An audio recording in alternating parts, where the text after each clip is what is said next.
T twenty ক্রিকেটে অভিষেকে বিশ্ব রেকর্ড গড়েছেন আলিস ইসলাম। যদিও মাঠে নেমে দুঃস্বপ্নের মতো শুরু করেন তিনি।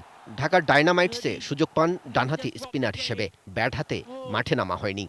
ফিল্ডিংয়ে নেমে এক ওভারে শুভগতর বলে মিঠুনের ২ ক্যাচ ছাড়েন তিনি।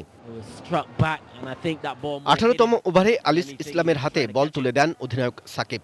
ম্যাচ তখন রংপুরের পক্ষে। হাতে ৬ উইকেট, দরকার ১৮ বলে ২৬ রান। ক্রিজে সেট ব্যাটসম্যান মিঠুন।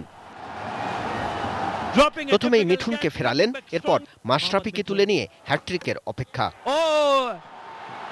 উইকেটে আসলেন ফরাদ রেজা। অচেনা অজানা এক বোলার করতে পারবে হ্যাটট্রিক? সবার মুখে তখন একই প্রশ্ন।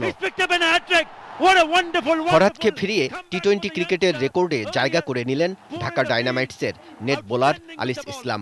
শেষ পর্যন্ত ম্যাচটাও ঢাকা জিতেছে মাত্র ২ রানে। আলিস ৪ ওভারে ২৬ রান দিয়ে নিয়েছেন ৪ উইকেট, হয়েছেন ম্যাচ সেরাও। ক্রিকেট প্রোফাইলে বিশেষ কিছুই নেই, থাকবেই বাকি করে। শুধু ডানহাতি অফ স্পিন করেন। বয়স হয়েছে ২২ বছর ৩০ দিন। আনকোরা এই ক্রিকেটারই হতে পারে এবারের বিপিএল এর বড় পাওয়া।